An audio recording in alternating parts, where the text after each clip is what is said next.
Hey, welcome to another Officepools.com tutorial, and in this video I'm going to show you how to set up a fantasy hockey open pool. Now before we get to that, make sure that you've registered for Officepools.com if you haven't so already. You will probably find the register button up here. Now I'm already logged in, but for those of you who haven't already, you'll see a register button up here. Click on that, fill out all the information, you'll get a confirmation email sent to you, and then you can log in just like I have. So once you've done that, we're going to click on Fantasy Hockey and begin. Right off the hop here, you see that we offer a variety of different fantasy hockey pools. We have their box pool and a draft pool. We have tutorial videos on those. Check us out, or check those out at the support center up here if you want to see what those are all about. But in this video, we are going to focus our energy on a open pool. Now it says playoffs. We do offer all these pools for the regular season as well.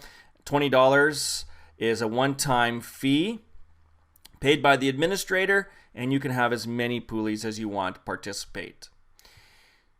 So let's click on Start Free Trial, and let's begin. Step one out of 5. Here we go.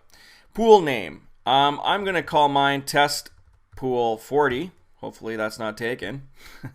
Now, whatever name that you decide to use, make sure you're only using letters and numbers and no spaces. And whatever pool name you come up with, you can't change it. So choose wisely. Guest access password.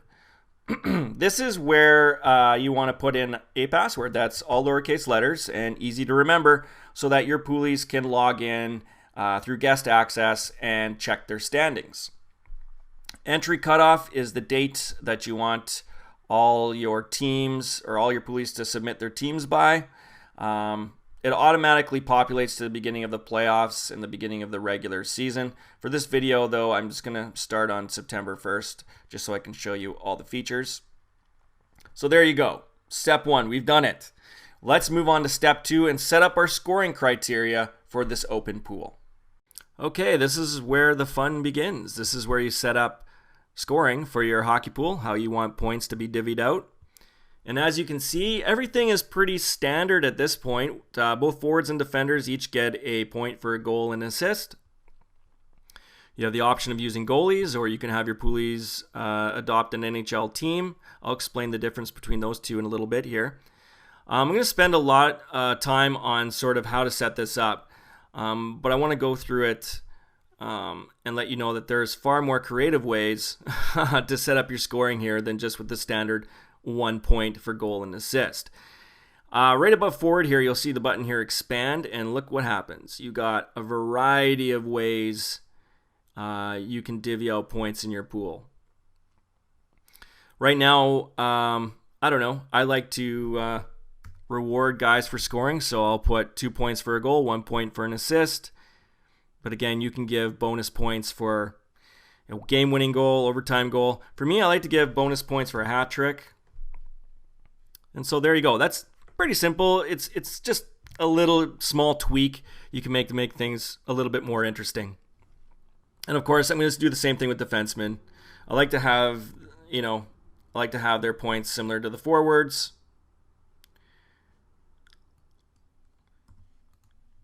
And there you go. But again, customize, make it your own.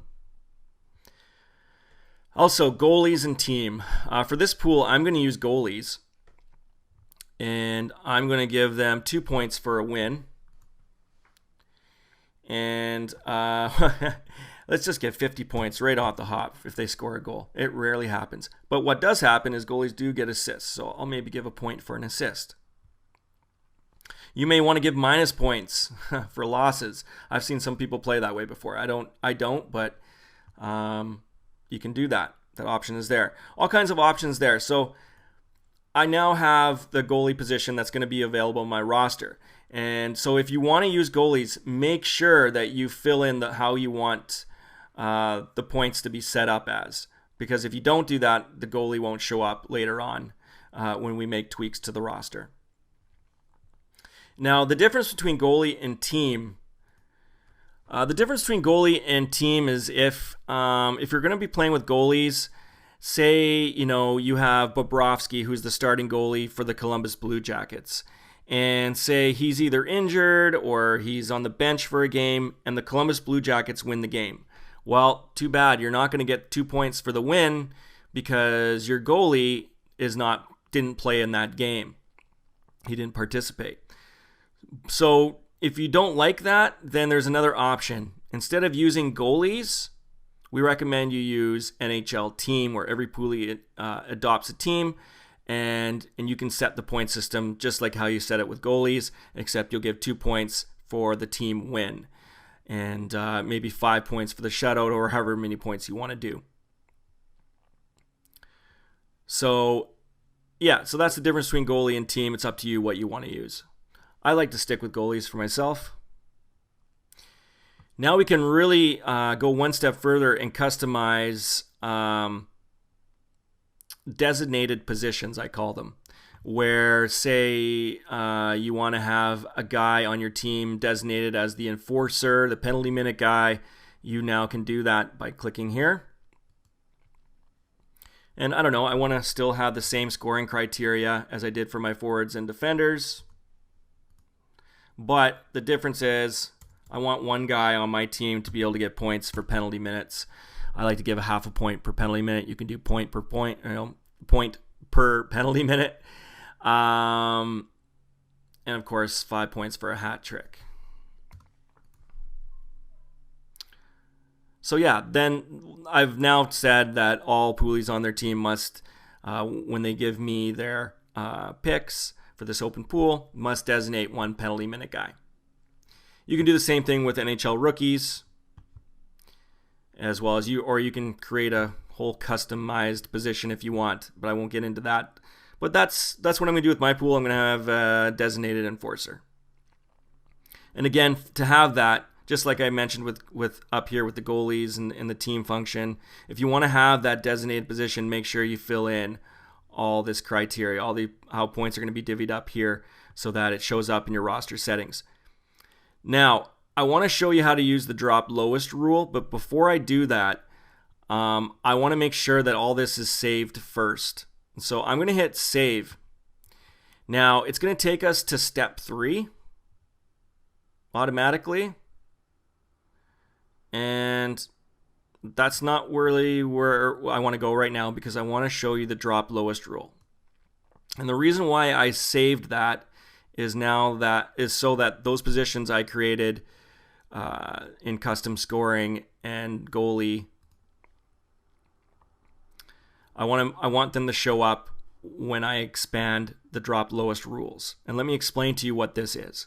Again, you don't have to use this, but some people might find it useful, so I just want to quickly explain it. The drop lowest rule is if you have a player or two who are just underperforming, they're injured, whatever the case, you don't want their points to drag teams down, poolies down. So you can have it so those terrible players that season, you can have it so it drops their score, so it doesn't count. So for this, I don't know, I want to have the drop lowest rule for one player. But I don't want that rule to apply to my 2 goalies as well as my labeled enforcer. Does that make sense? But I do want the drop lowest rule to apply to either forwards or defenders, whoever's underperforming the most. I want their stats not to count in my pool. So that's the drop lowest rule. Again, once you have all this filled out, with custom scoring and goalies and all that, once you have that all filled out, press save, go to step 2 and then step 3 and then go back to step 2, set up your drop lowest rules, and that's how you go about doing that. You don't have to use it. But for this, I wanted to show how you can use it. Another little function here at the top before we go to step 3 is use the most goals as a tiebreaker. it just alleviates ties in the standings. So whoever has the most goals at the time, that will be the tiebreaker between two teams who happen to be tied. So I'll click on that. I think it's a nice feature. So there you go. That is how you set up your scoring. I hope that wasn't too complicated. I did want to spend a little bit of time on that because it is probably the meat and potatoes. It is the meat and potatoes of your hockey pool, how points are divvied out. So when you're done, again, hit save and continue once again, and we'll move on to step 3, and I will show you how to set up your roster. Here in step 3, we're going to play around with our roster settings. Now, when we started setting up this open pool in this tutorial, I had mentioned that for this specific pool, I wanted to have 12 forwards, 6 defensemen, and 2 goalies. So if you add that all up, that's 20 players. So I'm going to want 20 active players per team, or however many that you're wanting in your pool. It's up to you. But for my pool specifically, I wanted 20. So each team is going to have 20 players. Reserve players per team. Reserve players is something that gets used a lot in Dynasty Keeper Leagues. It's not really something you see in an open pool format. Definitely, it's an option you have. And what they are players that are designated as reserve players, players that can be called up to the active roster. It's like running a farm team. And like I said, you see that a lot in draft pools, but not so much in open pools. So I'm going to keep that at 0, but it is an option that you have. Another option at your disposal is the salary cap. And this is a fun way of playing an open pool by making sure that every team, that every poolie makes sure that their team falls under a certain salary cap. So I believe the NHL salary cap is at $79.5 million, give or take $1 or so. Don't hit enter here or else it will kick you on to step 4. So if that just happened to you, come on back to step 3. But I'm going to set that at $79.5 million. And so when each pooler is creating their roster, you'll see dollar amounts on certain individual players. And so they have to be very careful on what players they put on their team because it's got to fall under the $79.5 million or whatever you designate as the salary cap. Now there's 2 ways that you can calculate this. You can use the player's actual salary for the season, or you can use their cap hit. Sometimes the cap hit's a little bit different, and it's the player's salary that is counted towards the team's salary cap for the current season.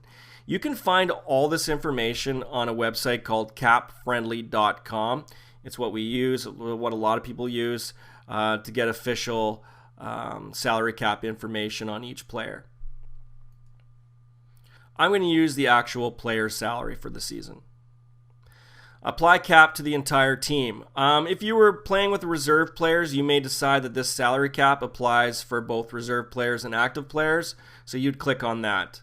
Apply cap to the entire team. I'm not using reserve players. I don't need to use that.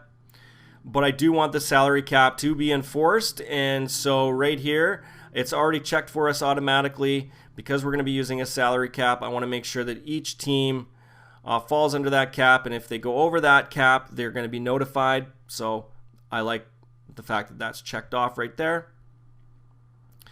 Positional mix. So we're going to have 20 players per team, but I want to make sure that each team has a certain amount of forwards. So I believe we said 12 forwards. So I'm going to set the minimum and maximum to 12. Same thing, I want there to be a minimum of 6 defensemen and a maximum of 6 defensemen on each team. And I want a minimum and maximum set at 2 for goalies. Max picks per NHL team. This comes in handy if you're doing an open pool for the playoffs. What will happen a lot of times is poolies will load up on certain players from certain teams. Like, if they feel like, say, the New York Rangers are going to go far in the playoffs, they may load up on as many New York Rangers players as they can. And so, it's one way of people, it's one strategy, but if you want to eliminate that strategy in a playoff pool, you can say, you can only pick 5 players per NHL team, or whatever you want to set it up as. That comes, in handy for a playoff pool. This I'm setting up for a regular season pool, so I'm not going to need that, but it's a nice feature. Here it says goalies. In the previous step, if you had set up NHL team instead of goalies, you would see that here. Another thing that we set up back in step 2 was the specialty position of enforcer. Remember, you also had a rookie, or you could customize a specialty position to whatever you want. That's not here in the positional mix. Your police need to let you know what player they want designated as that specialty position. So in my pool, it was an enforcer. So my poolies are going to have to let me know that they want said player to be their enforcer, so he can get the whatever it is. I think it was half a point per penalty minute in my pool. So you can actually do that in the team editor. So when poolies enter their teams online, or if you're putting the teams online on their behalf, you can go to the team editor function, and you can assign whatever player needs to be assigned as the enforcer. So I'm just letting you know, you don't see it in this positional mix. You have to do that later on. So if you like how everything looks, hit save and continue, and we're going to move on to step 4, trades, and how you want your police to be able to make trades in their open pool. All right, let's take a quick look here at trade settings. You may want to allow trades in your pool. I definitely do. And a couple of ways you can go about it. Well, really, there's only one way you can go about it, but there's a couple of different types of trades.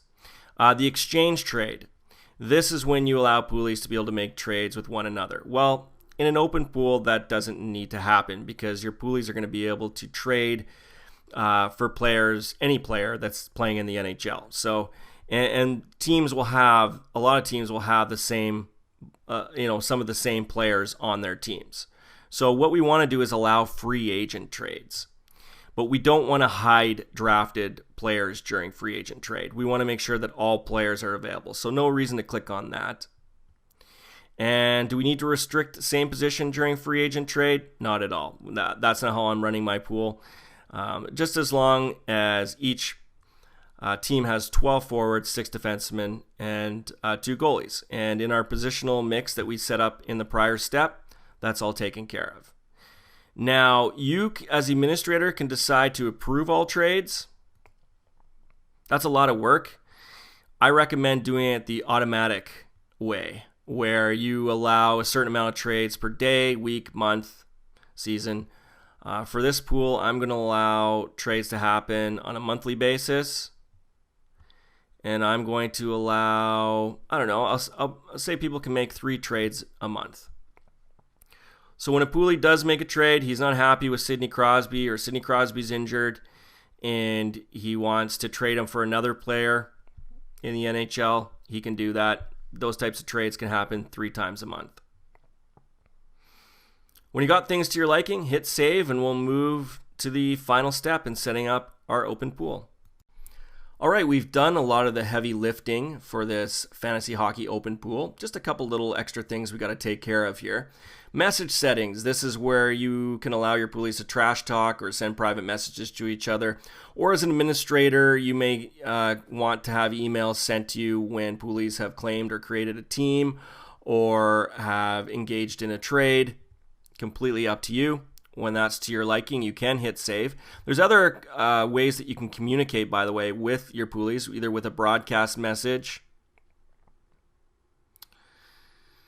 where you can send them a shout out here to everybody in your pool, or you have other ways to send messages to your poolies. And again, if you just click on each one, it will explain to you these types of messages that you can set up.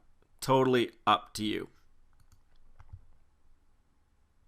But once everything's to your liking, pretty easy to understand. You hit save. Next, you want to actually invite people to your pool. You do want people to participate.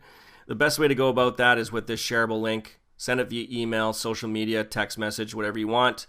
This link, all they have to do is click on it, and they can set up their team. Or you can punch in everybody's email address, and we can send it with a very generic email. But honestly, it's better just to use this shareable link. You can customize your own email and tell everybody the rules and whatnot. So once you've invited everybody and you're happy with how you've set up your pool, you're going to be on a free trial. That will eventually run out, so you will have to pay for it. So hit payment up here. It's $20 plus $1 GST, so that's $21. Put in all your credit card information, or you can pay by PayPal.